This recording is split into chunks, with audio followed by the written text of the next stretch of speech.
Good evening, everyone. I'd like to call to order the meeting of the West Palm Beach City Commission. Today is Monday, June 26th, 2023, and the time is 5:02 p.m. We will start this meeting off, as we start our meetings, with a moment of silence. And let's keep the people that were on the Titanic submersive and their families and friends in our thoughts.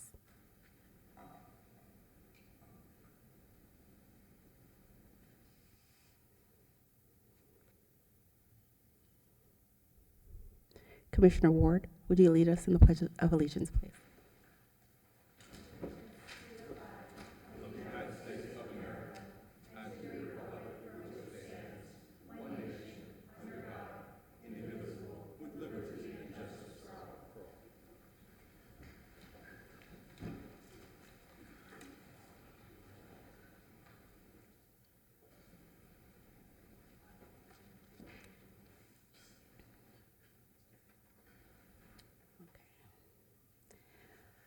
Let me read into the record the rules of civility that govern this body.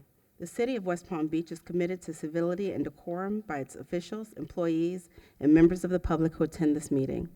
The City Code Section 231.8 and 231.18 and 231.32 provides in pertinent part, officials shall be recognized by the chair and shall not interrupt a speaker.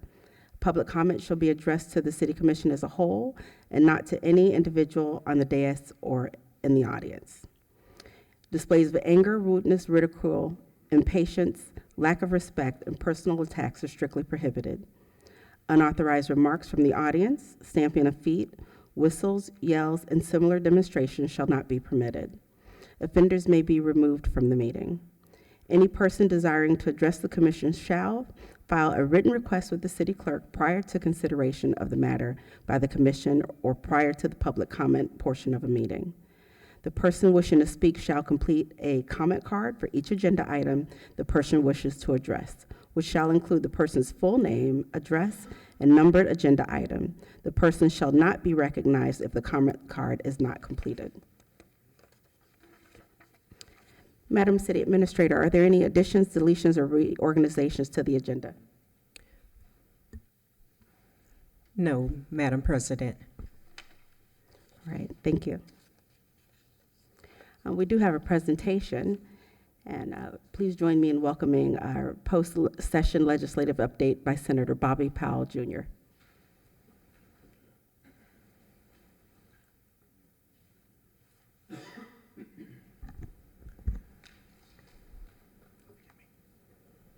And State Rep Javante Edmonds. Thank you.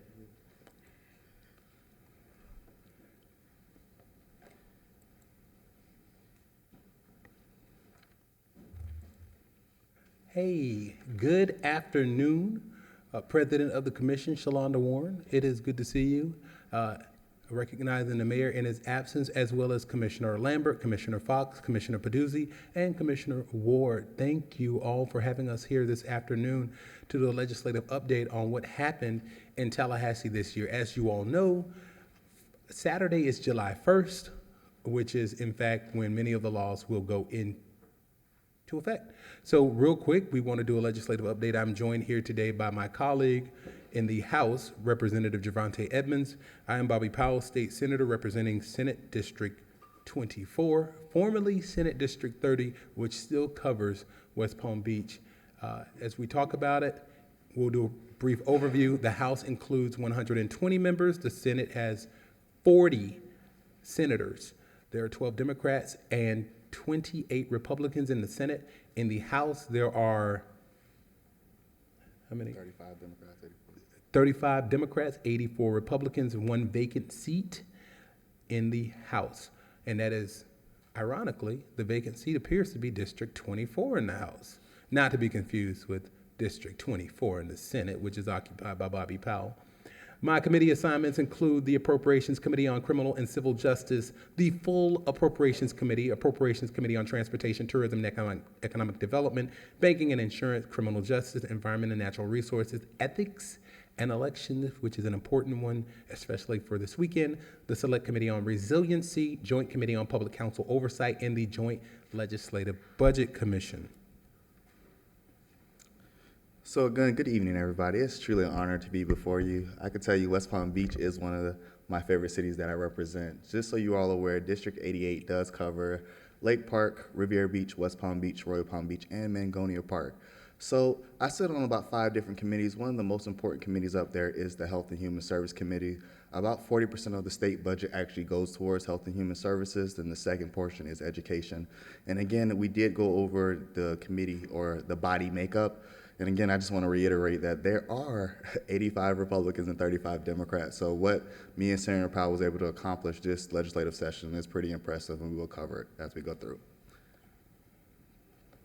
I'll tell you, it has been an honor to work with Representative Edmonds, as well as many of my colleagues who are here from the Palm Beach County Legislative Delegation. This year, I introduced a number of bills. I think the number was close to 30. In the Senate, we have unlimited bill slots. And with that, I was able to pass 5 pieces of legislation through the entire Senate. One of the legislations, one of those bills did not pass through the House. It got to the final committee before not being heard in the House. But those important pieces of legislation I'll cover momentarily when I tell you that we passed legal instruments, which is a cleanup bill that deals with the second lien on a mortgage, as well as the notarization, online notarization signatures, abandoned and historic cemeteries. We have one of those, well, it's no longer abandoned, but the storm site of 28 is here in Palm Beach County. This came about because of the Zion Cemetery in Hillsborough County. The disposal of property, which is big. Commissioner Warren, you and I talked about this at one point, where FDOT has the ability to use surplus land now to give to municipalities for affordable housing. We also passed theft from nonprofit organizations. It went through the Senate and not the House, so we'll talk about that maybe next year when it passes in both bodies. People of Iran was important. We know what happened with Masa Amani being in custody of morality police and ending up dying in their custody. And then the Florida Museum of Black History, which created a task force, which we'll discuss a little bit later, to look at the establishment of a Black History Museum here in the state of Florida, which is pretty significant considering some of the issues that we dealt with in Tallahassee this year. And again, we passed some significant legislation, and just to give a little context, there's about 1,800 bills that we're going to see throughout that 60-day window, and about 300 of those bills actually are going to go through the House and the Senate. So 2 bills that I'm very proud of. Senator Powell already touched on the disposal of property. Again, that is a landmark piece of legislation giving cities another tool to create affordable housing. And one bill that I'm very proud of is House Bill 39, the Emergency Opioid Antagonist. This bill is going to create a resource for universities in every single state college to have Narcan in every single dormitory. The last thing we need is our parents sending off their children to universities and they're passing away from overdoses. So I'm very proud to have passed that legislation. Representative Edmonds talked about the bill that we passed together. This is a graphic describing the disposal of property. And once again, this came about actually from working with one of the municipalities. Actually, the assistant city manager in one of your sister cities got with us to discuss the disposal of property, and that was actually former attorney for the city of West Palm Beach, or former assistant attorney here, Liz McBride, and we discussed a lot of the surplus land that was in the municipality and what we could do, because FDOT had that land available, but it was for sale and sometimes out of the region municipalities. We, of course, have an affordable housing crisis, not only in Palm Beach County, but throughout the state of Florida. That's why this landmark legislation was important, because as we passed the Live Local Act in Tallahassee, this was a prime opportunity for us in Palm Beach County to pass this legislation, which would allow for affordable housing to be considered we considered a public use, which would allow that now, if you have that as a public use, you can surplus that property to a municipality and convey it for free to that municipality to be used for affordable housing. That is important because not only is it allowed here in Palm Beach County, but it's throughout the state of Florida now. So we have another opportunity, another tool in the toolbox to create affordable housing opportunities to go along with Senate Bill 102, which was the Live Local Act, as well as what we did here in Palm Beach County when we passed the housing bond. So in a few years, we're hoping that we'll have tools to kind of catch up with the the demand that we're seeing here. Although still in Florida, we're seeing 1,000 people a day move to the state of Florida. Let's get past that. We talked about, one thing we did not mention is pretrial detention.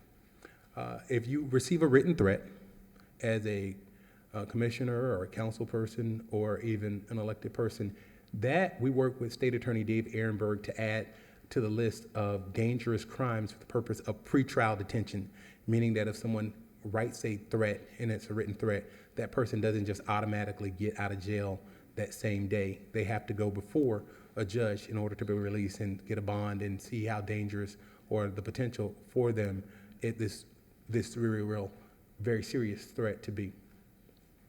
We talked about abandoning historic cemeteries. This bill requires historic cemeteries program to be established in the University of South Florida. It also allows for research and identifying and recording of any historic cemeteries in the state of Florida. Some of those cemeteries might be in housing complexes. If they are identified, they are to be marked, and if there are individuals who are in those cemeteries that have ancestors who are living there, those individuals should be identified. It also assists the constituents and descendants of those communities with knowing where those people are located. So what would happen is, you would not uproot the entirety of, let's say, a road that's going through what would be an abandoned cemetery, but you would put a marker there and allow people to know if they have relatives who are buried there. The disposal of property, we talked a little bit about that. Legal instruments, this creates the definition of online notarizations. It clarifies the idea of a witness as used in the act, which means an individual whose electronic signature is affixed to an electronic record. I am a notary, but I am not certified to do online notarization. It also clarifies the ability of a lender to obtain rental income from third-party investor during a foreclosure proceeding when dealing with a second lien and all those different mortgage issues. It preserves the status of a superior lien in the foreclosure proceeding as well. The Florida Museum of Black History. Now, this is really important, as I indicated, because we went through a lot of challenging issues related to diversity, equity, and inclusion this year. This bill creates the Florida Museum of Black History Task Force, which goes into effect on Saturday, the July 1st, where we in the state of Florida will create a task force to look at creating a museum here in the state of Florida. This museum will be self-sustaining. We'll look at revenues coming in. It will have facilities to be able to operate such as a kitchen, meeting room, and full-service banquet facilities, as well as a performing arts theater once we look at this task force of creating it. We do not know where it will be located yet. I will advocate for Palm Beach County, but we know there are several areas in the state where this can go, and there will be different issues that will need to be looked at, including the Ocoee Massacre. The bill also requires the task force to develop various plans of operation for this Black History Museum here in the state of Florida. The task force will go out of effect on July 1st, 2024. And the people of Iran. As I indicated earlier, Masa Amini, this memorial which passed, allows for the people of Florida to stand with the people of Iran in honor of Masa Amini, as well as to make sure that the voices of those people are not diminished or dismissed, and also honors and pushes our government to continue amplifying those voices and the will of the people by making sure or pushing Iran to maintain open internet access so that Iranians may continue to expose the injustices that have been happening in Iran during that process. Theft from nonprofits, we'll just move a little bit past that. And these are a list of appropriations that we had gotten into the budget. As you know, last week, or actually not last week, a couple weeks ago, the governor went through and did some of his budget cuts. But in the budget, we have money for the 36th Street Bridge Rehabilitation Project here in West Palm Beach. I believe we also had money for the West Palm Beach police command vehicle. I'm not sure if it's still shown on this list, but it was cut from the governor's budget in his $500 million worth of cuts. I wrote a stern press release about that, cutting our money. We don't play that. But these are a list of things that we still have in the budget. Lake Park Sewer to Septic, 36th Street Bridge Rehabilitation Program, the Urban Leagues Regional Entrepreneurship Program. This is for all the urban leagues throughout Palm Beach County, $2 million available there. $5 million for the Cox Science Center. That's combined with the $10 million that we got in the budget for last year's Cox Science Center expansion, which is an amazing opportunity for our children here in Palm Beach County. And then funding for Peanut Island, $750,000. And I also think there's also money for the Lake Worth Lagoon expansion. That's $1.28 million. I don't know if I don't see it on here, but that money, there it is. I'm sorry, I said 1.2. It's $2.8 million for the Lake Worth Lagoon initiative. So those are some of the issues that we were able to get in the budget this year. So as Senator Powell covered his appropriation, you would notice at the bottom of the line that he brought home over $22 million. I'm honored for my freshman year to bring home over $6 million. So combined, we together brought home almost $28 million. Now, if you look at all the Democrats combined, the 47, together they brought home a little less than $150 million. So me and Senator Powell together have brought home a big bulk of the funding, and I'm very proud to say that we work very well together. Now, many of my projects cover entertainment and some of the theatrics that we have here in West Palm Beach. So you'll see from Palm Beach Drama Works to Norton Museum of Art to our Historical Society. All those projects are very good for our entertainment and downtown industry. Also proud to bring home money for Lake Park, which is not the particular we're talking about, but also the Henry Morrison Flagler Museum, Culture and Museum. So a lot of our projects got through, and we're very proud and within our first year to bring home that amount of money. So here's the part that everybody can dig into. Major session issues. This year, one of the biggest issues we dealt with was housing. It was a priority for President Pasadomo, who's the Senate president. We put, I think, $711 million into affordable housing. This increases money for what we call the Live Local Act, additional money for the State Apartment Incentive Loan Program, which is SAIL, the State Housing Initiative Partnership Program, which is SHIP, as well as what we call Hometown Heroes, another $100 million, and expanded that pot for individuals. Last year, it was only for like police officers and those who worked in law enforcement and military. That's been expanded this year to include individuals working for companies based in the state of Florida. So the Hometown Heroes program, that's important. There are a number of things with regard to the Affordable Housing and Live Local Act. One of the issues you may deal with is this impact that we're all working through. This was a I'm trying to remember. I know this was $700 million, but this was a 98-page bill, I believe, or a 97-page bill. And myself, dealing with comprehensive plans and land development codes, know that it's not a one-size-fits-all. There are going to be issues with this bill when you go to implement that next year. The legislature, and probably the year after that, will have to be working to amend.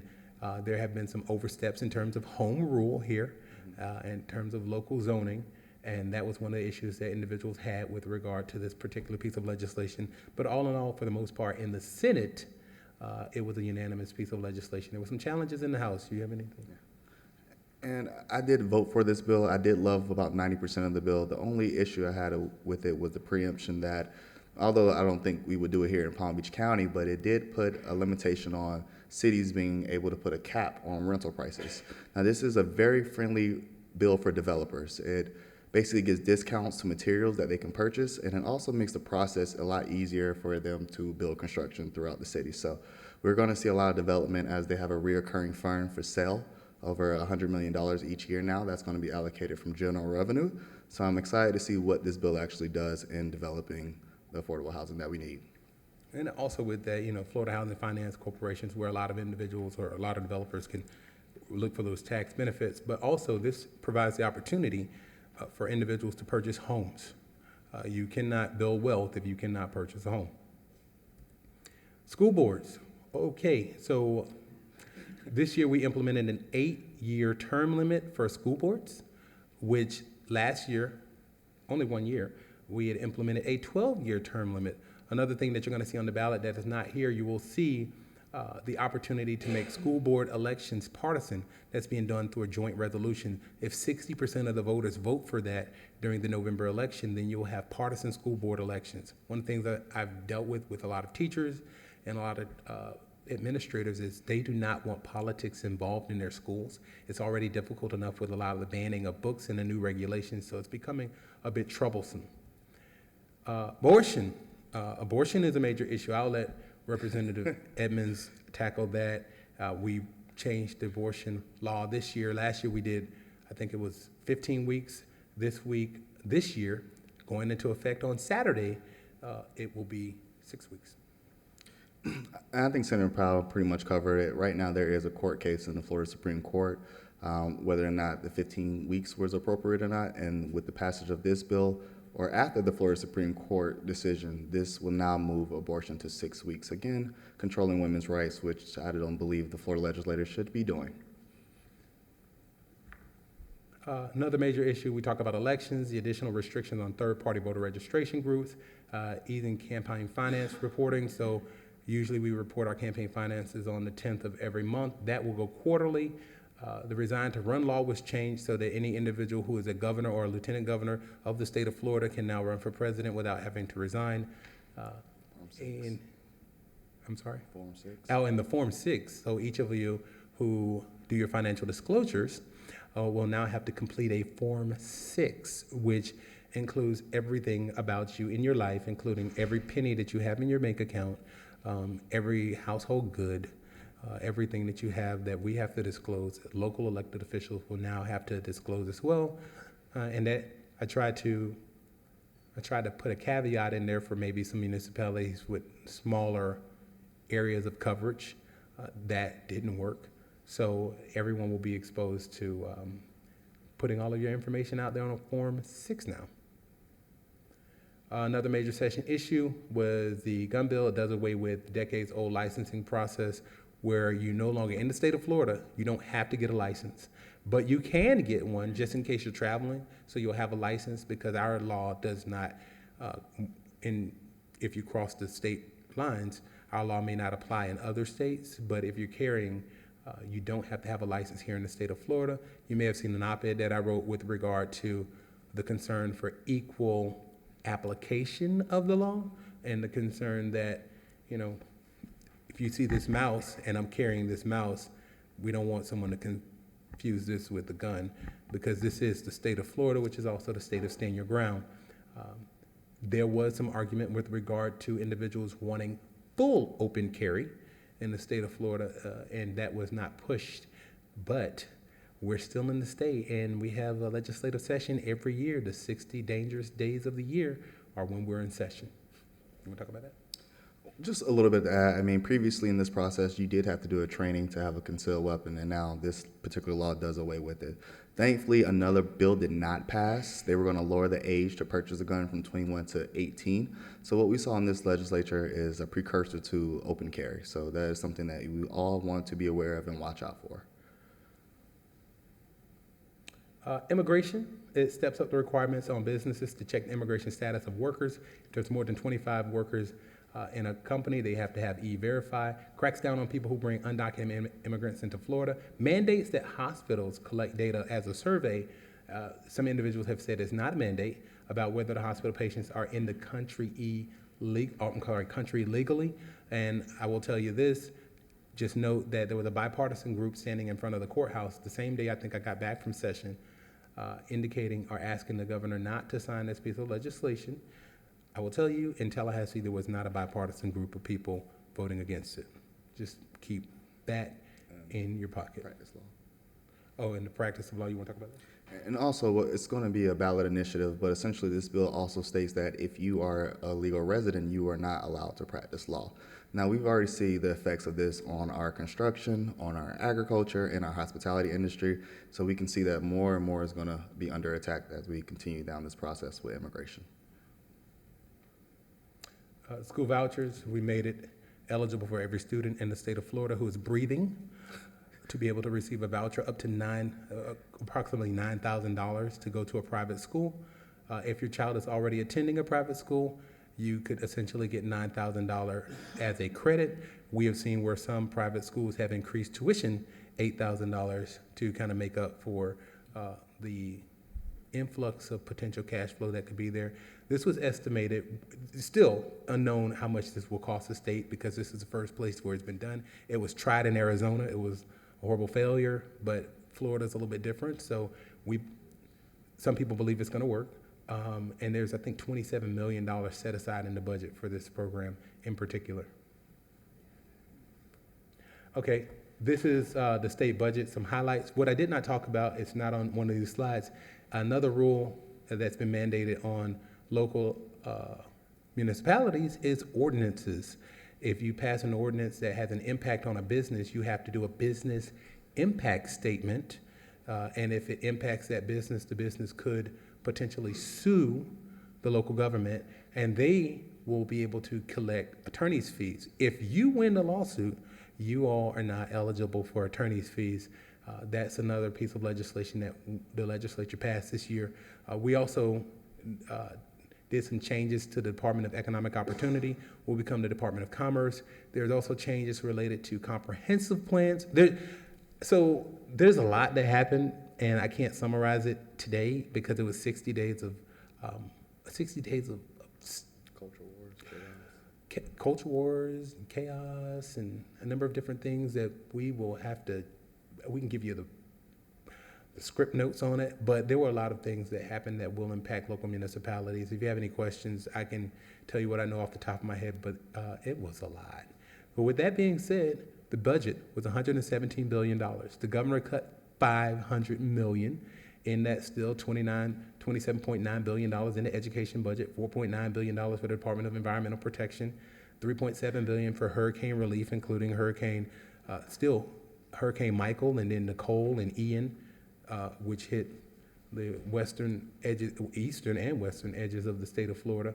$711 million for the Live Local Act, $400.7 million for local transportation initiatives, $107.5 million for the Florida State Guard. We created like a mirror program of the National Guard, and some of the Florida State Guard are serving our prisons in the state of Florida because we don't have enough people who want to live in rural areas for minimal pay to be corrections officers at these prisons in Florida. So right now we have our state guards working there. And then $25 million for New College of Florida. As you may have heard, New College of Florida was reorganized. They have a new president. They removed the old president. The new president is former Secretary of Education and former Speaker of the House, Richard Corcoran, and they increased his pay from what the previous person made, which was $300,000 to $700,000, with about 700 students. So he makes about $1,000 per student, and he gets a housing stipend and a car allowance, which when you look at all of his benefits, it's well over $1 million to be the president of New College of Florida. So that was another one of the interesting things that we did here in the state of Florida. So this is my team. Diane Andre, who is sitting here, she's my chief of staff. She's also an attorney. She drives the ship in the office. Then Ms. Michelle DeMarco, she's our Tallahassee correspondent. She does a lot of our press releases and information in Tallahassee. And then there's Mr. Malcolm Summons, who is the driver of communications here in the office. He does the photography and the Powell Press YouTube show that we produce quite frequently. And Malcolm is here as well. So I hope you commissioners enjoyed the presentation. We really just tried to break 60 days down in less than 15 minutes. If it all sounded bad, it was really bad, and that was the truth. But one thing I will give for residents who are in the audience and who may be watching this, there is a program called My Safe Florida Homes. It's a very important program. It will allow you to apply for a $10,000 grant if your house is underneath $500,000 of value, to fix up your roof, to fix up your windows, to fix up your garage. So it's a program to help you get prepared for hurricanes. And again, it's a $10,000 grant for any house that is underneath $500,000. And with me is my esteemed colleague, Travis Ballard, who's my legislative assistant. And we are right on the corner of 45th. If you all need anything, we have an open door policy. Please feel free to just stop by the office. And thank you so much for your time today. With that, thank you. We'll take any questions or comments. Of course, I am State Senator Bobby Powell, reminding you that a life of service is indeed a life that counts, and we are here to serve you, and I'm excited about this opportunity. So thank you all for allowing us to do this wonderful presentation to you this afternoon. Thanks, Kim. Thank you. I'll take questions or comments from the dais. Commissioner Lambert. Thank you both so much. I know that we see you at a lot of community events, and it's really helpful for us and for our constituents to hear what's going on in Tallahassee. So thank you so much for your service. especially thank you for the appropriations that you direct towards Palm Beach County and West Palm Beach. It was great to see those line items. I just wanted to follow up on something that you said, Senator Powell. You mentioned that 28 billion education budget, and how much was appropriated from the new education bill? So for that education bill, and I need to get the numbers directly from my staff, but we put about $28 billion in that budget. Now, we don't know exactly how much. The numbers have shifted a lot when we were in Tallahassee. At one point, the sponsor of the legislation said it was going to be $300 million that would be allocated for this program. At another point, I heard it was going to be over a couple $1 billion that's allocated for the program, $4 billion. In total for this particular program, the numbers of how much it will really cost the state of Florida are still, as the bill would say, indeterminate fiscal requirement in terms of this legislation. So it remains to be seen. And the reason it can't be known, it's almost like doing a projection of how many people will take advantage of the program. And if everybody takes advantage of the program, it doesn't work, because you no longer have a public school system that works, because all students are going to these private or chartered schools that are able to be paid for. But then again, if you spend $8,000 on your student ain't going to some of these private schools in Palm Beach County. It's not possible. You're not going to get a good education for $8,000. We're talking about you have to spend $25,000 to $30,000 or more than $30,000 to send your child to some of the private schools here in Palm Beach County. And if you're sending your child to a private school that costs $8,000 to $9,000, you may not be getting the best bang for your buck. Well, thank you so much for that update, and we'll continue to watch to see what kind of caps they put on this. And I just wanted to say thank you as well, because I know that you're a big advocate for home rule. You mentioned that in your presentation, and we certainly appreciate that. Thank you. Thank you so much. Thank you, Commissioner Lambert. Thank you very much to, thank you, Commissioner Ward. Not a question, just a comment. I just want to back up what Commissioner Lambert said, because you guys are out and about and you guys really represent kind of, I think, what our residents really feel. And watching this session from afar was brutal. It brought tears to my eyes. I talked about it up here as well. I can't imagine what it feels like being there sometimes. And so I just want to appreciate that. And I guess it's just a moment for people to pay attention and realize that it matters who we elect. It matters about participation throughout the year and not just one time on a ballot. And so I thank you guys for your service. Thank you, Commissioner Thank you so Ward. much as well. Well, thank you very much, Senator Bobby Powell Jr. and State Representative Javante Edmonds. I appreciate your coming here and sharing this information with us today. I was very happy to meet with you both up in Tallahassee during Palm Beach County Day. Thank you for that. Thank you, sir. We had a wonderful conversation about affordable housing, and I'm looking forward to us following up on that conversation offline. Thank you for the update here today. Thank you. Gentlemen.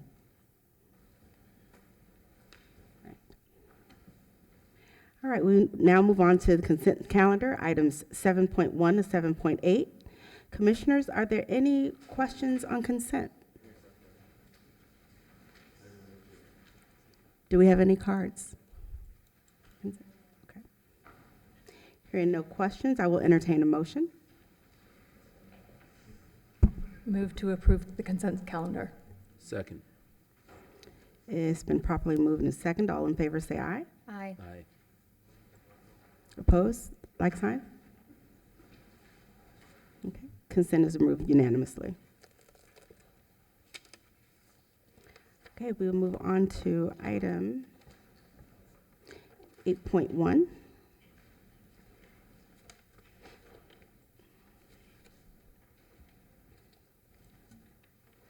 Public hearing. Public hearing and second reading of ordinance number 5044-23, amending Chapter 94, Article 4, Downtown Master Plan, Urban Regulations, Section 94-106, Article 7, Special Districts, Section 94-210, Table 7-9, and Section 94-215, Table 7-17, Article 9, permitted uses, uses permitted with extra requirements, and special uses, Section 94-272 and 94-273, and Article 19, definitions, Section 94-611, and Appendix A, to prohibit medical marijuana dispensaries in the city of West Palm Beach. Good evening, commissioners and everyone else in the room. My name is Claudia Baben. I'm City Urban Designer in the Planning Division. The ordinance number 5044-23 had a first reading on June 12, 2023. During that meeting, the actual proposed ordinance was amended, and right now we actually city staff revised the ordinance to reflect the prohibition of medical marijuana dispensaries citywide. This will require a third reading that is scheduled for July 10th. That is all for changes.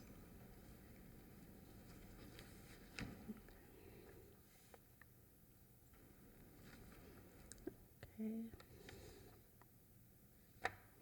Commissioners, are there any questions about this item?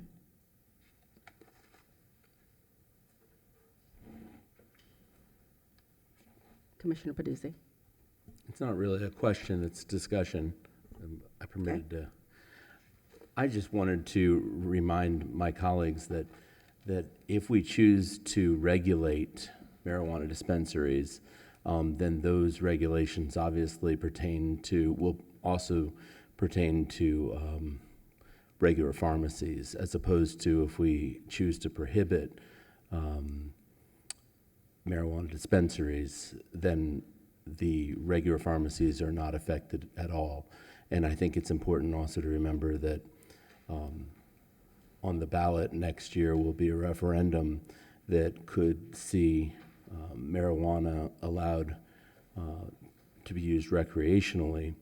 And I think that we will have even more of a proliferation of these dispensaries especially in our downtown area, but throughout the city, if we don't act now. That's all I have. Commissioner Ward. Thank you. One question related to that. So if recreation passes, would we not have to pass a new ordinance discussing that, or would it just automatically cover? Well, this is Kimberly Rothenberg, City Attorney's Office. I think you first have to wait and see what is the ballot question that actually gets put on the ballot for the constitutional amendment, whether or not that constitutional amendment is self-effectuating or if the state has to adopt regulations. In those regulations, much like the session that we just talked about, it will be up to the state to decide what type of dictates it would put on the local governments as it relates to allowing the recreational use or retail use of medical marijuana. And it's too early to know what that's going to look like. Follow-up? Yes. Follow-up comment, not question. I think that this is hasty. I think that our voters voted for this on a state level. The state has come up with its restrictions, and we heard from one section of the city about the increase. I think that banning it all together makes those existing businesses now like New York State medallions for taxis. They will continue to be there, given that if somebody closes, they've got a 6-month window to then reopen. I think that the reaction to this would be, okay, we can still limit it to just the downtown core that was asking for it, not affecting any other part of the city. I do agree that, having to restrict it along with pharmacies and more particularly up in the Northern District it harms this, given that I have one section of my district that doesn't have a pharmacy anymore. So I do agree with Commissioner Peduzzi on that point, but I think that we heard from residents in one area, we didn't hear from anybody else, and moving automatically to a total citywide ban without doing the other types of, talking to other residents like we normally do and hearing from them without it is, I think it's reckless. And so those are my comments. Thank you, Commissioner Ward. Commissioner Lambert. City Attorney Rothenberg, I just want to make sure I understand. So the ordinance has changed from the last commission meeting. Is that correct, to reflect the the motion that was made last time? Yes, last time the commission met, I wasn't here, but I've reviewed the record, and the record reflected that there was a 3-2 vote to, rather than adopt what was proposed by, or to, in the selection of which method to choose, that the commission chose to prohibit outright any additional or new medical marijuana and to grandfather in those that remain.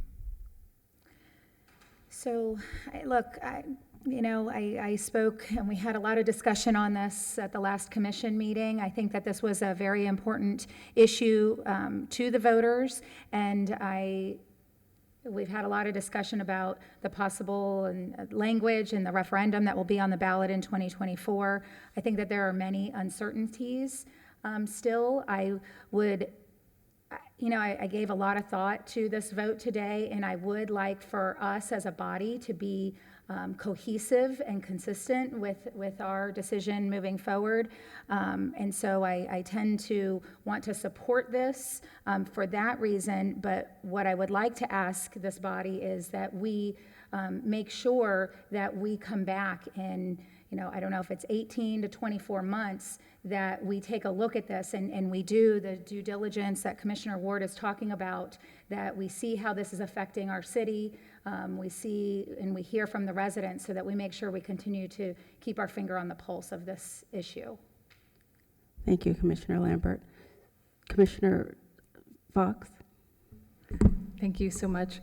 I have thought about this a lot since our last vote as well, and I think when it was a ballot issue on the state, I voted yes because I do support the idea of people that need this treatment to be able to access it. But I don't think that vote meant that we have to have medical marijuana on every corner.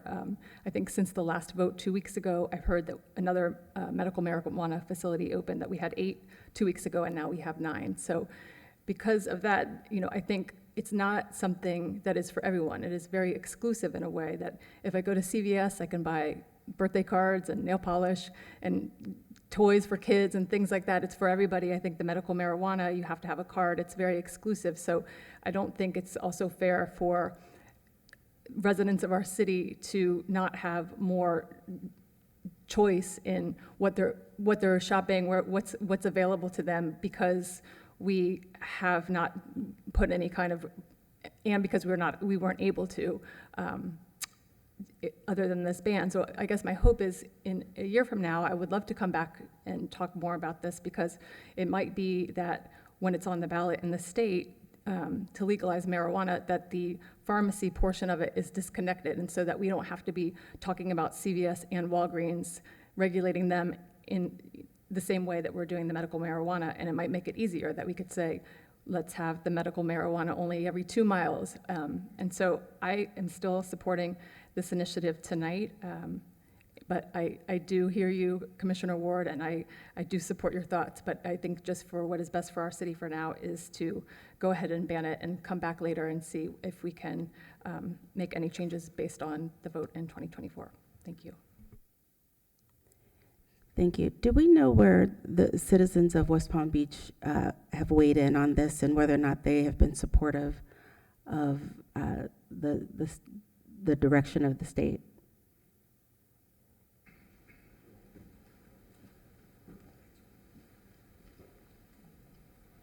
Rick Green, Development Services Director.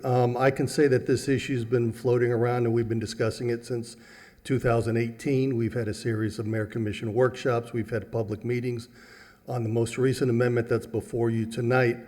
Not only did we have workshops, but we also met with both the Planning Board and the Downtown Action Committee. We didn't have a whole lot of turnout at either of those meetings, but we did discuss it, and we did ask for a vote by both of those boards. Would you summarize the response? The response was minimal. I think we probably had 2 or 3 speakers. The gentleman, Rafael Clemente, who's in the audience today, who initiated the amendment, was at both those meetings and spoke in support of a banning, if you will, in the Clematis Waterfront District that evolved into the discussion you had 2 weeks ago. But other than that, we didn't have a whole lot of discussion or turnout. And there was a difference in opinion from DAC and from the Planning Board. The 2 extremes, yes. DAC wanted to limit it prohibited in the Clematis Waterfront District and impose a much longer half-mile separation requirement citywide. Planning Board did not want to make any changes. I believe that was a 5-2 vote. And again, that was a citywide amendment. Thank you, Mr. Green. Commissioner Ward? I appreciate that question because I want to be clear, it wasn't that the meeting was about banning citywide. It was specifically about what the request came from the residents. And Commissioner Fox, to your point, that, letting the residents decide what shops they want, that's our capitalist society. And so they are determined. If there is demand, then we provide the supply. They're not taking over places that in competition. If they don't succeed, they don't succeed. My worry is that we're banning this right now, and they're going to essentially make sure that those survive continuously because that's the only game in town. If we had banned in the beginning, I don't think that we would have this issue, but now we do. And so, I just think that it's going to do the opposite effect of what the residents in the downtown district actually wanted, which was a little bit of relief from these dispensaries. And I think what we're doing here is just the opposite. You're going to secure them for the long run in an area that you've already heard from your residents saying they really don't want it. So, I'm repeating myself, but I don't think that that's a good idea.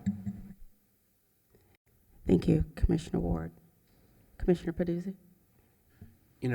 The issue I have also is that if it's not good enough for our downtown waterfront district, why is it good enough for everywhere else in the city?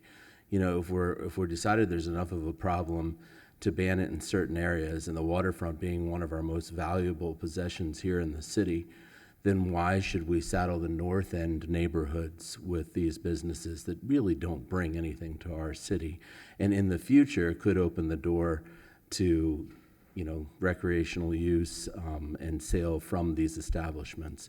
I just think the safest thing to do right now, since we don't know where it's going to go, is to prohibit it. The other way we could have handled it is we could have put a moratorium on it until that referendum is given to the people for a decision. But we chose to not go that route. I remember in the workshop I asked about a moratorium. So let's just put a moratorium on it. Let's just say, well, let's just halt for right now and see how things go. So I was okay with that. And like Commissioner Fox, I voted for medical marijuana. I have no problem. But when I see who these dispensaries are selling to during street events and street festivals, and I see the people using this stuff, it just begs the question, do they really need this stuff medically, or are they essentially using it recreationally with a medical marijuana card?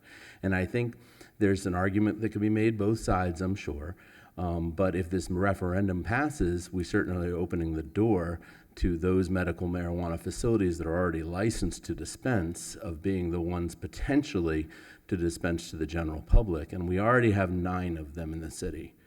And I wish we had done something sooner. I agree with Commissioner Ward that we are essentially granting a taxi certificate similar to New York City, where they become very valuable because we're prohibiting additional licenses or establishments. But at this point, I just don't see an alternative. I don't want to see us as the city of West Palm Beach becoming the place everyone comes to buy their marijuana, when other municipalities have already taken preemptive action and are making sure it doesn't happen to their city, and they can say, go to West Palm Beach to buy it. And I just don't think it's good for our city. Well, like my colleagues, I have thought about this extensively since this has come before us as an item to vote upon. And the word that I will agree with Commissioner Ward is uncertainty. And I think that there's a tremendous amount of uncertainty in the way that this ordinance has been written and is presented, for my understanding.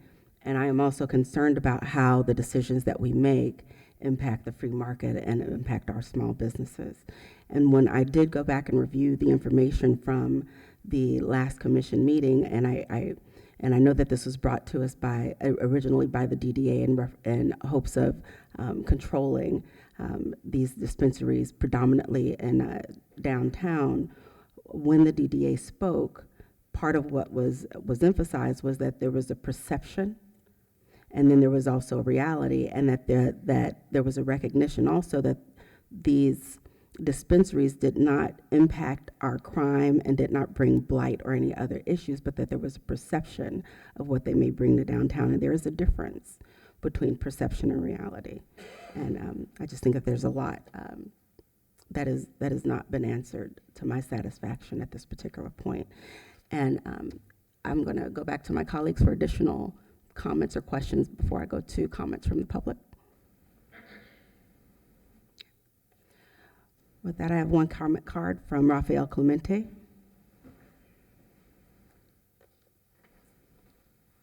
Good evening, Mayor. Well, Mayor's not here. Good evening, commissioners and staff. Again, Rafael Clemente, Executive Director of the Downtown Development Authority. Speaking in support of the downtown Clematis Waterfront District ban and whatever other conditions would be placed throughout the rest of the DMP, I don't feel that I can or should, as your DDA Director, speak to the broader issue of citywide. I'm a resident of the city, but speaking here tonight, I can only wear one hat. So I'm here as your DDA Director, and again, just reiterating that support.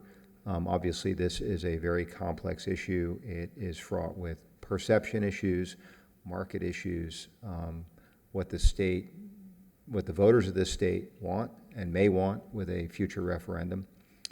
I will tell you that speaking with my colleagues in other downtown organizations across the country and asking for their hindsight, they're a few years ahead of us, Colorado, Massachusetts, and others, with a few years of lead time on us. If they could have done things differently, what I have heard from my colleagues is they would have with regulations, particularly when their states went to recreational use. I think we heard that from a gentleman at first reading. But again, I will restrict my comments to those issues related to my job as the DDA Director, and wish you the best of luck with this issue with the citywide thing, but I appreciate your very careful consideration of this issue. Thank you. Thank you. Commissioner Ward. I just have another question. So if the motion on this doesn't pass, then what happens next? Can we still discuss the original, or is it, because if this passes, we still have a third time to come back? It's being read 3 times because of the change in the title and the breadth of the original proposed regulation. So if you do a motion tonight and it passes, then it would come back for the 3rd reading or 2nd reading in its new form. If it doesn't pass, then it doesn't pass. Okay. Just a follow-up comment. Because again, I want to reiterate, when we're talking about the prohibition of medical marijuana dispensaries defined in, I'm assuming it from the statute, the Florida statute, would not have any bearing on what happens with recreational use. If it is passed, we would have to come back here and discuss it at that time. And most likely, if that was the event, I don't think that there would be a tie between pharmacies and medical marijuana because it's recreational now. It doesn't have that tie. That would be my assumption based upon my review of Florida, what has happened in Florida. And just to remind everybody, Florida made it really strict to get in the medical marijuana game. We are a seed to sale state.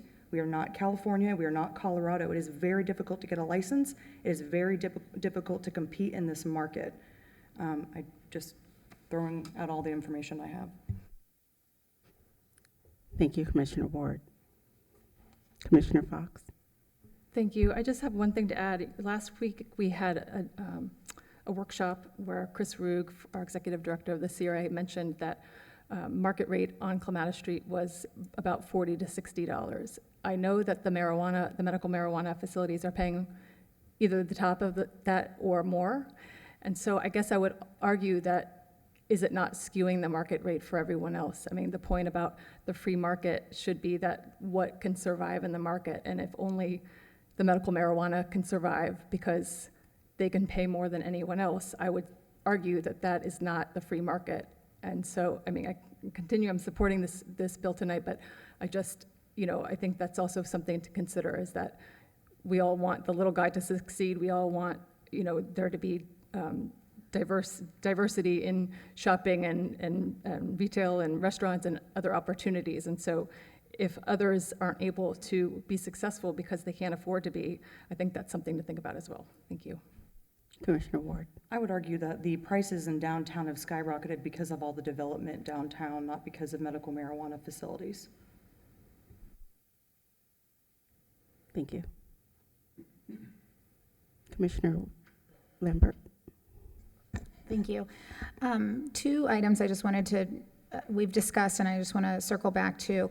One is that we talked about last commission meeting, and Commissioner Peduzzi brought it up again, was these vendors at community events that we're having. And I just would ask our police department, our DDA, maybe we can work proactively to put a plan in place to prevent things or to be able to mitigate the actions of bad actors, because I definitely don't want us to have a knee-jerk reaction and penalize others for the bad actions of a few. So I just want to make sure that we are paying attention to that. And then, as well as that, both myself and Commissioner Fox have now mentioned, we would like to have a discussion, and so City Administrator Johnson, if we could put on the calendar in 12 to 18 months that we maybe have a work session to see where we are on this, to see how this is going in the city. Thank you. Any more comments or questions from the commission? Okay, with that, I will entertain a motion. I make a motion to approve ordinance number 5044-23 at second reading. Second. Okay, it has been properly moved and second. All those in favor say aye. Aye. All those opposed, nay. Nay. Motion carries 4-1.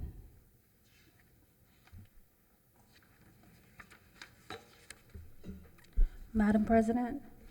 Hold on, yes, you must read the ordinance, please, before we move forward. Yes. Okay.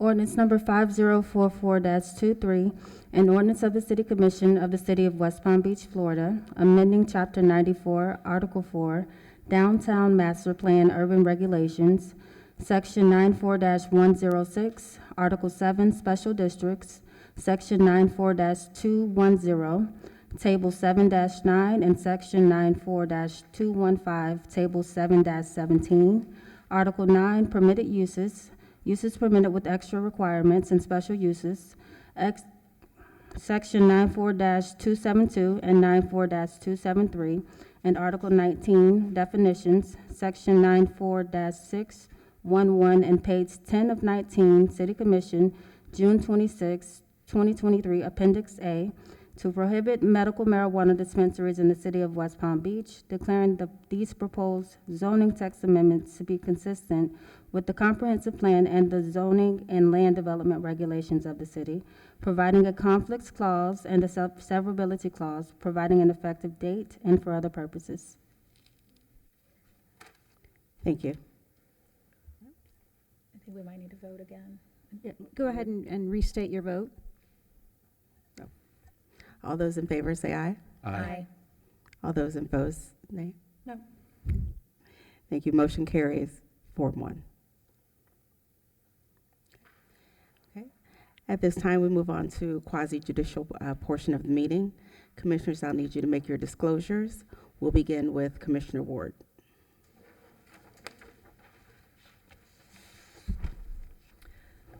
As to item 9.1, I have not had ex parte communications, have not received written communications, have not conducted an investigation, have not made a site visit, have not received expert opinions. As to item 9.2, I have not had ex parte communications, not received written communications, not conducted investigation, not made a site visit, and not received expert opinions. As to item 9.3, I have had ex parte communications. I have not received written communications. I have not conducted an investigation. I have not made a site visit. I have not received expert opinions. As to item 9.4, I have not had ex parte communications. I have not received written communications. I have not conducted an investigation. I have made a site visit. I have not received expert opinions. Is that all? Oh. I request that these disclosures and all written communications be made part of the record. Thank you. Commissioner Lambert. Thank you. As to items 9.1, 9.2, and 9.4, I have not had ex parte communications, not received written communications, not conducted an investigation, not made a site visit, not received expert opinions. As to item 9.3, I have had ex parte communications with the representatives of this item. I have not received written communications, not conducted an investigation, not made a site visit, and I have not received expert opinions. I request that these disclosures and all written communications be made part of the record. Thank you. Commissioner Fox. As to items 9.1, 9.2, and 9.4, I have not had ex parte communications. I have not received written communications. I have not conducted an investigation. I have not made a site visit. I have not received expert opinions. As to item 9.3, I have had ex parte communications with representatives of the developer. I have not received written communications. I have not conducted an investigation. I have not made a site visit. I have not received expert opinions. I request that these disclosures and all written communications be made part of the record. Thank you. Commissioner Paduzzi. Thank you. As to matters 9.1 and 9.4, I have not had ex parte communications. I have not received written communications. I have not conducted an investigation. I have not made a site visit, nor have I received any expert opinions. As to items 9.2 and 9.3, I have had ex parte communications with the applicants. I have not received written communications. I have not conducted an investigation. I have not made a site visit, nor have I received any expert opinions. I request that these disclosures and all written communications be made a part of the record. Thank you. As to matters 9.1, 9.2, and 9.4, I have not had ex parte communications, not received written communications, not conducted an investigation, not made a site visit, not received expert opinions. As to matter 9.3, I have had ex parte communications with the representatives. I have not received written communications. I have not conducted an investigation, not made a site visit, not received expert opinions. I request that these disclosures and all written communications be made part of the record. Madam Clerk, can you swear in witnesses, please? Would everyone wishing to speak on items 9.1 through 9.4, please stand and raise your right hand? Do you swear that the testimony you are about to give is the truth, the whole truth, and nothing but the truth? Thank you.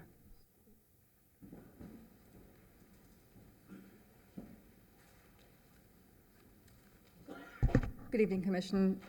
My name is Meredith Lay. I'm with Schutz and Bowen. We represent the Grand. I'm here tonight to speak with you about the minor subdivision replat and a request for a deferral on that, but also for a corrective resolution as follows.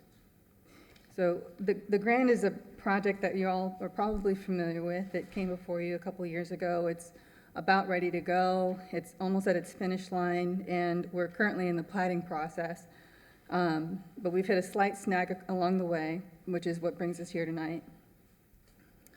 So our request tonight is for you to approve the resolution 168-23, which is a corrective resolution to correct a legal description in resolution 30-21, which abandoned the east-west alley, and also to correct the legal description for the same of the disclaimer for the alley abandonment. And to that end, we'll need to ask for approval of a deferment for the resolution for the replat, resolution 138-23. Reason being is that we need the disclaimer to show up in the title in order for all parties to be able to sign the plat. So just a really quick review or overview of where the Grand is. It's on the west side of Rosemary Avenue between 2nd and 3rd Street. And the east-west alley is highlighted there in blue, which is the subject of the disclaimer and resolution. To reiterate again, the grant was approved by the Downtown Action Committee in January of 2021, and the east-west alley was vacated and abandoned by the City Commission in the following month. During our review of the title certification for the plat, it was found that the disclaimer didn't show up in the title review, and we found that the reason being is that the legal description referenced the wrong block, and there was the same case with the disclaimer. So an executed revised disclaimer is required before we can go ahead and certify the plat. The correction is as shown right here. It is simply to correct the reference of block 20 to the correct block, which is block 31. In the legal description, everything else is correct.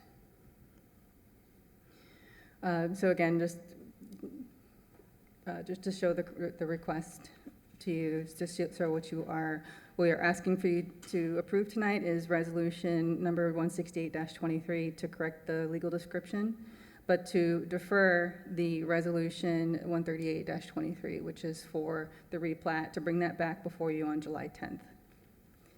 Thank you. I'll take any questions that you have. Thank you. Commissioners, any question for?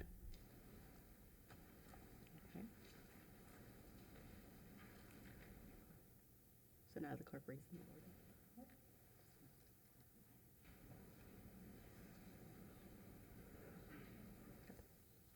All right, I will entertain a motion.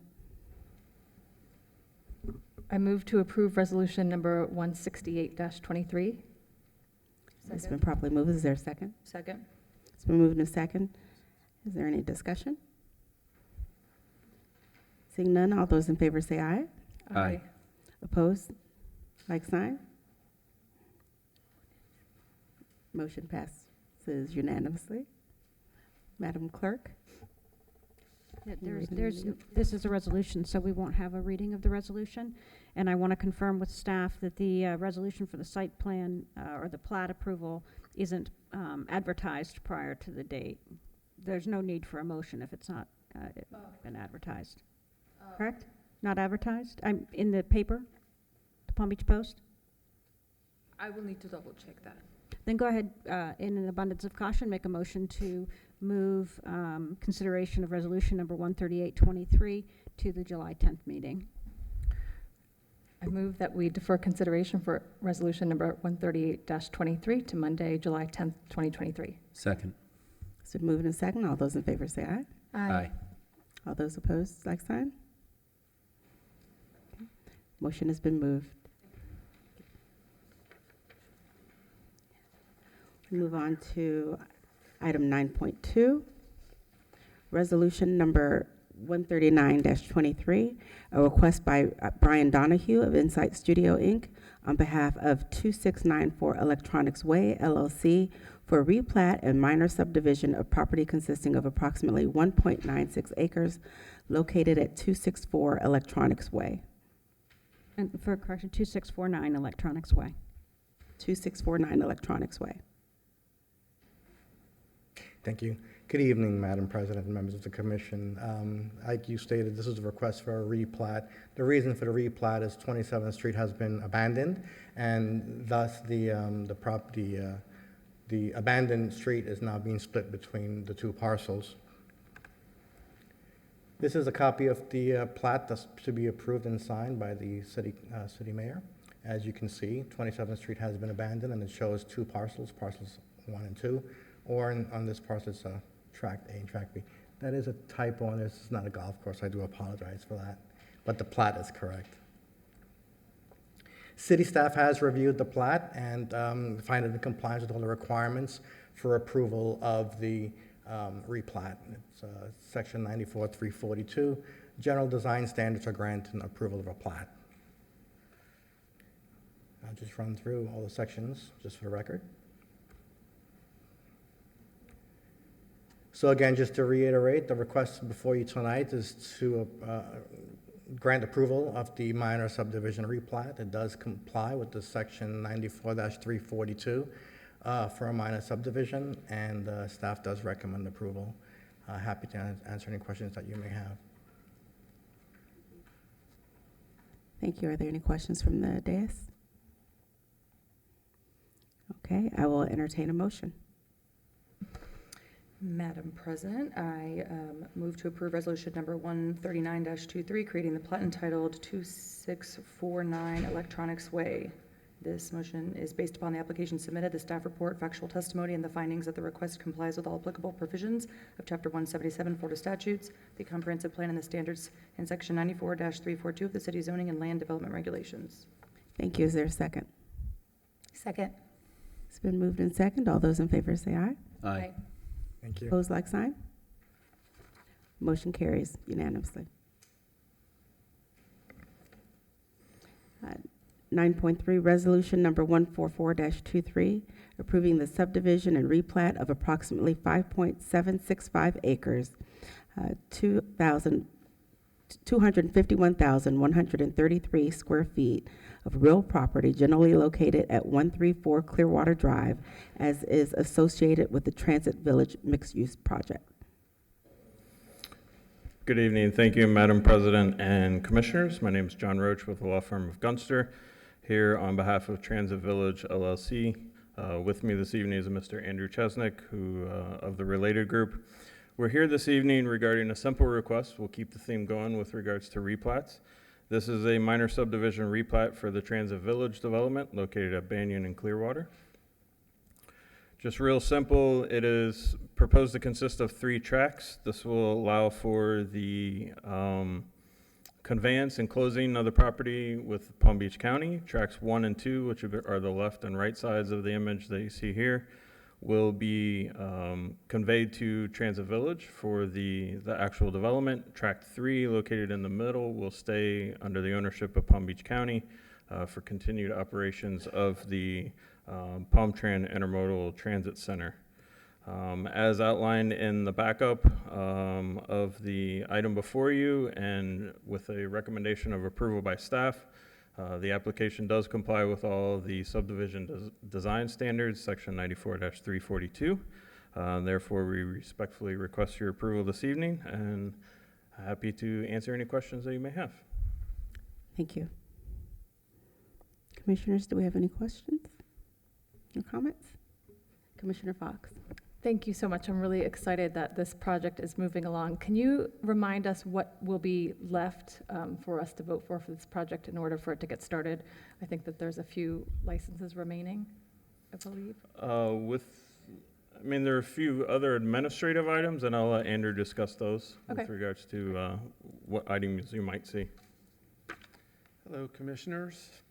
The list is getting very short. We're closing in with the county on their deliverables, and we hope to achieve that in the next, I would say, 15 to 30 days with their continued assistance and that of the city staff. Thank you to everybody in the city staff particularly. So that's our target. This was a deliverable that we needed to provide to the county in order to effectuate the legal transfer of the property. Thank you. Any other questions or comments? Okay, I will entertain a motion. Madam President, I move to approve resolution number 144-23, creating the plat entitled Transit Village Subdivision. This motion is based upon the application submitted, the staff report, factual testimony, and the findings that the request complies with all applicable provisions of Chapter 177 Florida statutes, the comprehensive plan, and the standards in Section 94-342 of the City Zoning and Land Development Regulations. Second. Thank you. It's been properly moved in second. All those in favor, is there any discussion? All those in favor say aye. Aye. Aye. All opposed, like sign. Hearing none, motion passes unanimously. Thank you.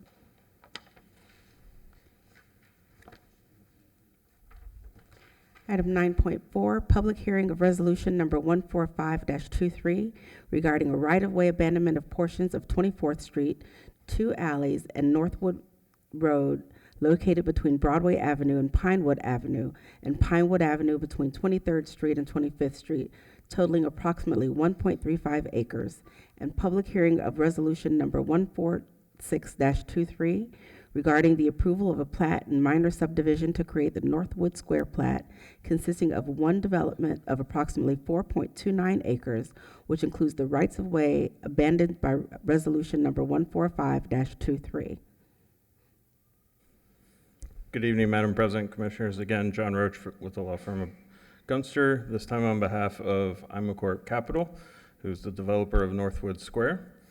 As you are well aware, Northwood Square is an exciting public-private partnership between the city, the CRA, and Imacorp.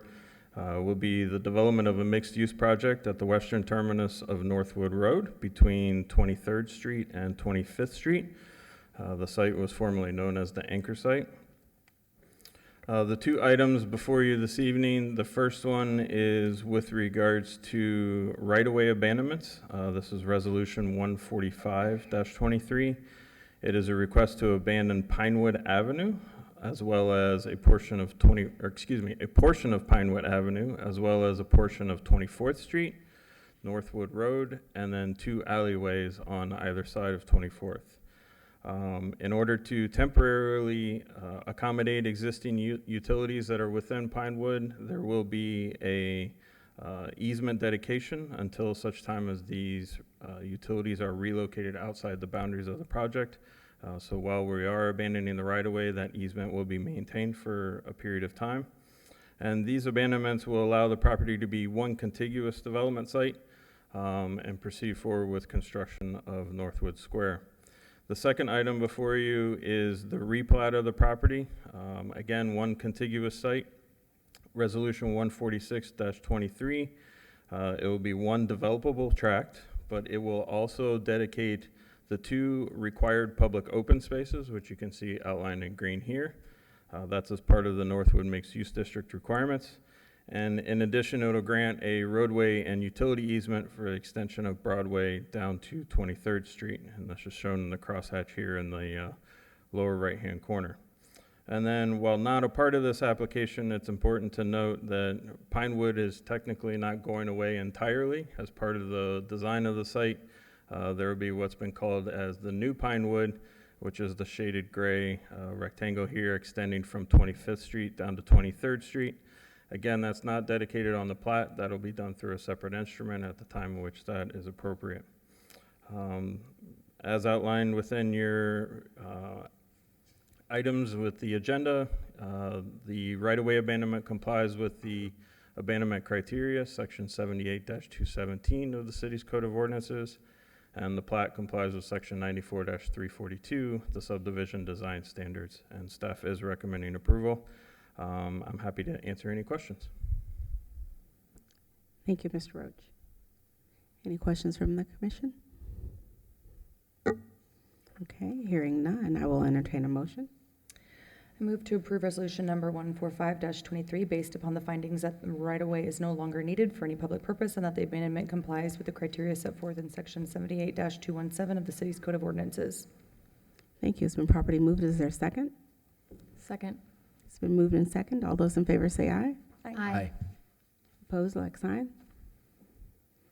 Motion carries unanimously. I move to approve resolution number 146-23, approving a minor subdivision to replat 4.29 acres to create the Northwood Square plat consisting of one development tract. This motion is based upon the factual testimony presented, the application submitted, the staff report, and the findings that the plat complies with all applicable provisions of Chapter 177 Florida statutes and is consistent with the comprehensive plan and complies with the subdivision design standards set forth in Section 94-342 of the city zoning and land development regulations. Thank you. It's been properly moved. Is there a second? Second. It's been properly moved and second. Is there all those in favor say aye. Aye. Aye. Those opposed, same side. Motion carries unanimously.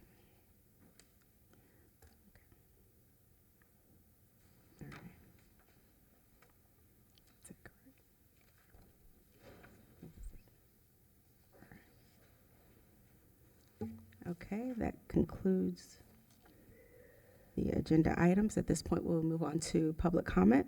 Comments from the public are limited to 3 minutes. Anyone wishing to address the commission should complete a comment card and present to the city clerk prior to comments. And at this time, I have one comment card from Mr. Rohan Kanai.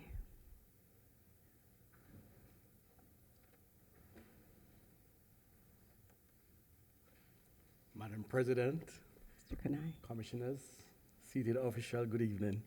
I'm the president for Palm Beach Lake South Neighborhood Association.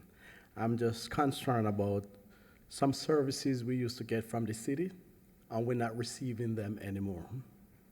I've been in the city for 23 years, and two of the items that we used to get on a regular basis, two of the services, is the trimming of the trees along the swells and the cleaning of the canals. The canals, you have erosion. One of the things that cause that is the iguanas digging holes in the side of the canals, and so the canals are filling up. And we are entering the stormy season, and then we are prone to flooding, so that's a concern of the neighborhood. And the tree trimmings, the trees are really out of control. They're like 50 feet or more, especially along Trillingsworth. We recently had one fell across the road through to an ordinary wind, not a storm. And, you know, it's a concern of the neighborhood that these things need to be addressed. The other thing I brought up in the meeting are some broken sidewalks. Our neighborhood is mostly seniors, and that's a concern because if they trip over a broken sidewalk or so, then that can be detrimental. One of the reasons for these broken sidewalks are these same trees that the roots go under and break, you know, the sidewalks stick up, and then it's prone to trip in. Now, the city came out, they marked them, assumed for fixing, but they never fix them, and that's a concern. There are two entrances to the neighborhood that are dark, and I think the solution is so simple, but we have been addressing this for so long, and we're getting nowhere with it. The intersection of Congress and Weir Drive, and the intersection of Congress and Chillingsworth. At Weir Drive, what happened, the tree grew over the street light, and the intersection there is dark. So when you're turning into the neighborhood, if you have a parked car there or so, you have to be like right onto the car before you realize that there is a parked car there, and that's a concern. For the intersection of Congress and Chillingsworth, all that need to be done is the lamp, the light, the bulb need to be replaced. And this is something we've been bringing up in a long time, and it's still not done. And the last item is we are requesting more patrol in the park, the Chillingsworth Park. We see signs of gang activity, bullying in the evenings. Thank you, Mr. Kanai. Thank you yes. very much for your comments. And that's the last item. Mr. Fana is standing behind you. He'd be happy to work with you on those items. Thank you so much. Thank you. All right, next we have Mr. John Kalameko. Hello, Mr. Kalameko, if you come down to this podium, please. And following Mr. Kalameko, Mr. Jeff Scholes. You're welcome to come to this podium, Mr. Scholes. Either one.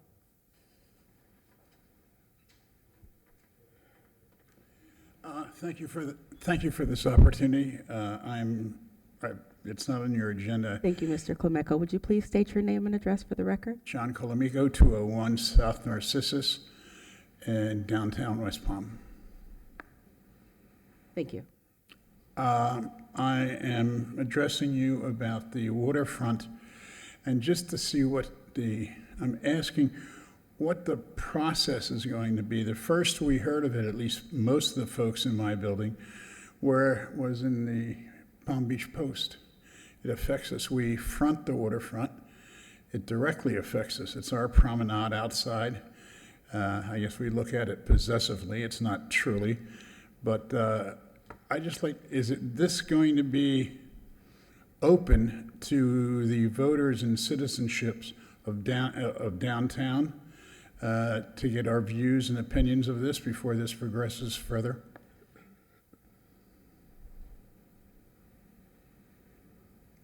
That's it. That's all I had to ask. Anybody? There's a question. Public comment time is time up for public comment, that we receive the comments. It's not an answer question session. So I cannot ask the question. Okay. So.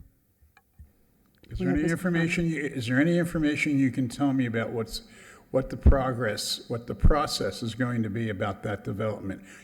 Are the citizens going to be consulted?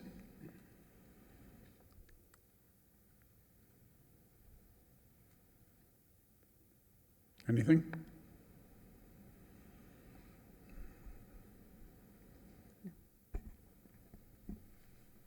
Can anybody answer me? Commission President, if I might just instruct the resident, thank you so much for speaking up. This is our time for us to hear from you. We would welcome you to reach out to us individually after the commission meeting if you'd like to have a one-on-one conversation with any of us. Thank you. And it may also be a good idea to make an appointment with one of the commission aides, particularly in the district in which you live, if you want to start there. And being that you live on Narcissus, I would recommend that you reach out to the commission aide that's here. Her name is Jessica. Jessica can work with you to set up a time in which you can speak with the commissioner. You can meet with Jessica just outside. Thank you. Thank you, sir. Mr. Jeff Scholes. Right, I'm Jeff Scholes, and I live at 201 South Narcissus Avenue, same as John. And my question is, I'm for the development of the waterfront. I'd just like to see the plan. What I'm opposed to, and I've always thought that the city should do, is they should put buoys out there and collect revenue for all the, what I call squatters that are just anchored in the harbor. I come from a sailing town, Annapolis, Maryland, and we have a lot of waterfront, and we have, they have a whole system. The city maintains all the buoys, and the people anchor and they collect revenue. So I fully support it, but I'd like to see a plan. So whenever that gets done, we'd like to see it. Thank you very much. Thank you. Okay, that concludes public comment. We'll move on to comments from the commission. And I will start with Commissioner Peduzzi. Thank you, Madam Chair, Madam President. I don't have any other comments today other than everyone have a happy and safe 4th of July weekend. Realize that if you're going to participate in fireworks and things like that, realize that some of the things may not be safe, especially around children, and just be careful. Thank you. Thank you, Commissioner Peduzzi. Commissioner Fox. Thank you so much. I wanted to say, I just have a few announcements. First, I hope everyone will kick off their 4th of July weekend with barbecue Blues and Brews. That will be this weekend on Saturday, July 1st from 4 to 9 p.m. at Heart and Soul Park. There will be delicious barbecue, craft breweries, great music, and in addition, people will have a chance to meet some of our new businesses that will be in the historic Northwest, including Eaton Cake, Camille's Florist, and A Better Way Home, and Rose Trolley. So I hope everyone will come out. And also on 4th of July, please come out to the 4th on Flagler at the West Palm Beach Waterfront. It will be from 6 to 10 along Flagler Drive, Banyan Boulevard to Fern Street. Fireworks kick off at 9:09 p.m., but before that, there will be lots of fun, kids entertainment, music, and it will just be a great night. So we look forward to seeing you all there. And I also just wanted to say that I heard that there has not been a commission meeting presided over by an African-American woman since before the year 2000. So I just wanted to say, great job, President Warren. Congratulations on your first night. Thanks. Thank you, Commissioner Fox. Commissioner Lambert. Thank you so much.